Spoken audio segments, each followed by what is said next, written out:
Hello friends, today we will study about motion, class 9th, science.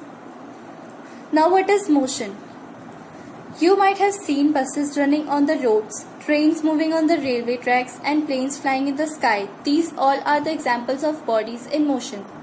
आपने buses को run करते हुए देखा होगा, ट्रेन्स को मूव करते हुए देखा होगा और एरोप्लेन्स को फ्लाई करते हुए देखा होगा. इन तीनों में कुछ कॉमन आपने देखा होगा और वो कॉमन चीज़ है मोशन. मोशन को समझने से पहले हमें स्टेट ऑफ रेस्ट को समझना होगा. सो स्टेट ऑफ रेस्ट क्या है? A body is said to be at a rest if it does not change its position with respect to a fixed point called reference point in the surroundings.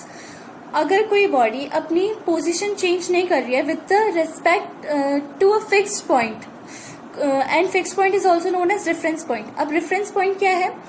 For example, अगर मुझे किसी को अपने घर की location बतानी है तो मैं ये बोलूंगी कि रेलवे स्टेशन से मेरा घर 5 किलोमीटर दूरी पर है.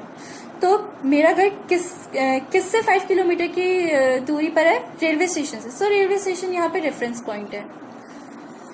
अब यहाँ पे एक और एग्जाम्पल, ये मैन आपको स्टेट ऑफ रेस्ट में दिख रहा है और अगर हमने इस वॉल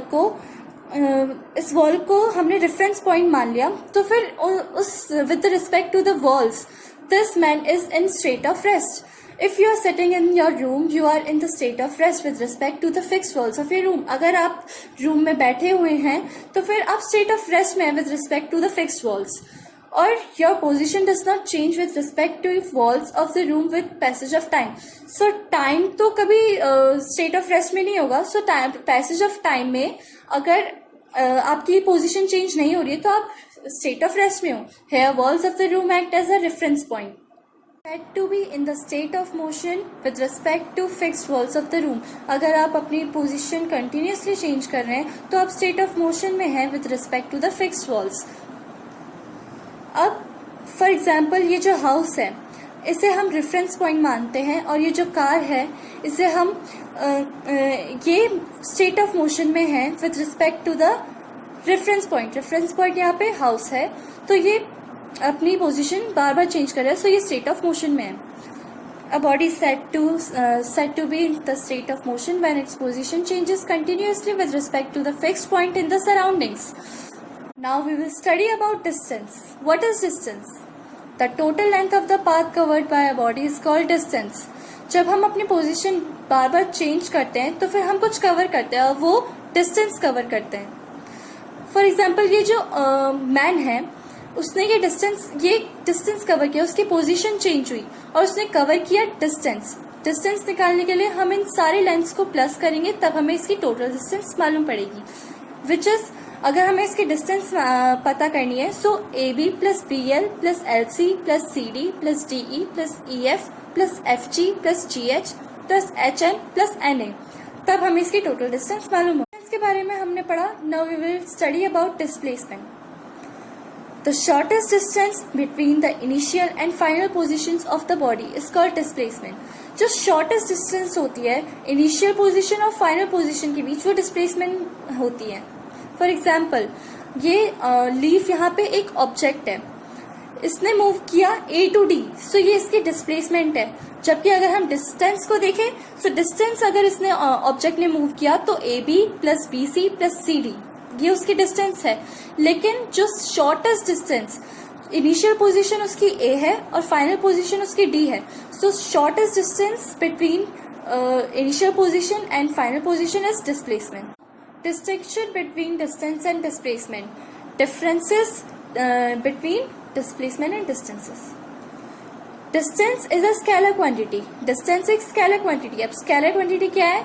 जिसमें सिर्फ मैग्नीट्यूड हो. हमें डिस्टेंस को डिफाइन करने के लिए सिर्फ मैग्नीट्यूड चाहिए. So displacement is a vector quantity. Now vector quantity क्या है? डिस्प्लेसमेंट को डिफाइन करने के लिए हमें मैग्नीट्यूड एंड डायरेक्शन दोनों चाहिए. So it is a vector quantity. Distance travelled bye a body can not be zero. For example, अगर कोई बॉडी पोजिशन चेंज कर रही है तो उसने डिस्टेंस कवर कर रहा है, so it can not be zero. But displacement can be zero even if distance is not zero. For example, अगर उसकी इनिशियल पोजीशन A है और फाइनल पोजीशन भी A है तो वहां पर डिस्प्लेसमेंट जीरो होगा. Distance travelled by an object may be equal to और लार्जर देन डिस्प्लेसमेंट. जो distance travel by an object होगा, ऑब्जेक्ट ने जितनी भी डिस्टेंस कवर की होगी, या तो वो डिस्प्लेसमेंट के इक्वल होगा या फिर उससे बड़ा होगा. बट डिस्प्लेसमेंट में ऐसा कुछ नहीं होगा. डिस्प्लेसमेंट या तो डिस्टेंस के इक्वल होगा या फिर उससे कम होगा, उससे बड़ा नहीं होगा. यहाँ पे हमने जैसे कि देखा, डिस्टेंस डिस्प्लेसमेंट से बड़ा है. Displacement is equals to AD. So displacement distance से छोटा है. Now we will study about uniform motion. A body is said to have uniform motion if it travels equal distances in equal intervals of time. So अगर कोई body distance travel कर रही है with equal distances in equal intervals of time, so वो uniform motion में आती है.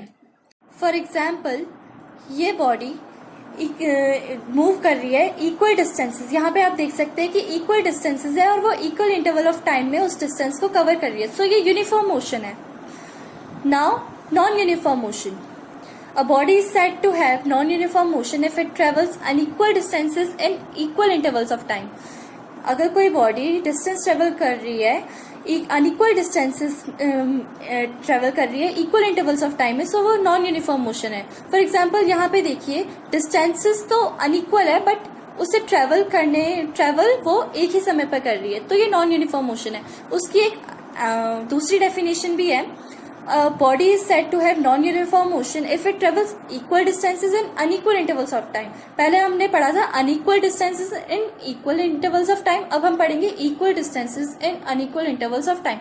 It is also known as non-uniform motion. यहाँ पे हम देखेंगे कि distances तो एक है, लेकिन उन्हें टाइम जो उनको कवर करने में लग रहा है वो unequal है. So it is also known as non-uniform motion. Now we will study about speed. What is speed? Distance traveled by a body per unit time is called its speed. एक per unit time में कोई body कितना distance travel कर रही है उसका measurement speed है. उसकी यूनिट मीटर पर सेकेंड है और वो एक स्केलर क्वांटिटी है. फॉर एग्जाम्पल, ये मैन की अगर हमें स्पीड निकालनी है तो उसने टोटल डिस्टेंस जितना भी चला हो और टोटल टाइम जितना भी लगाया हो उस डिस्टेंस को पार करने में, उन दोनों को डिवाइड करेंगे तो उसकी हमें स्पीड मिल जाएगी. Speed is equals to distance traveled upon time taken. For example, in going from Ambala to Delhi, total distance traveled is equals to 200 km. If total time taken is equals to 4 hours, then average speed is equals to 200 km upon 4 hours, which is equals to 50 km per hour. मतलब उसकी speed फिर एक घंटे में 50 kilometre है. Now we will अगर हमें distance निकालना है, अगर हमें स्पीड एंड टाइम दिया हुआ है तो हमें डिस्टेंस अगर निकालना है तो स्पीड इनटू टाइम होगा. फॉर इंस्टेंस, अगर किसी बॉडी की स्पीड 2 मीटर पर सेकेंड है और उस डिस्टेंस को ट्रेवल करने में वो 15 सेकेंड्स ले रही है, so distance is equals to 2 into 15 is equals to 30 metre. Study about velocity. It is defined as the distance traveled by a body per unit time in a given direction.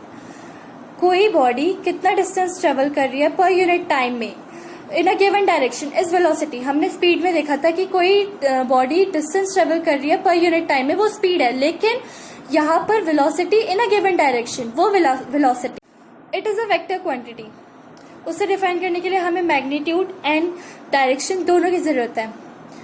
For example, ये है man, इसकी velocity निकालने के लिए इसने जितना भी distance travel किया होगा और जितना उस डिस्टेंस को ट्रेवल करने के लिए टाइम लगाया होगा, उसको उन दोनों को डिवाइड करेंगे तो उसकी हमें वेलोसिटी पता चलेगी. Velocity is equals to displacement of the body upon time taken और distance travelled along a particular direction upon time taken. जो ये डिस्टेंस है, इसने जितना भी ये ट्रेवल किया होगा upon time taken is equals to its velocity.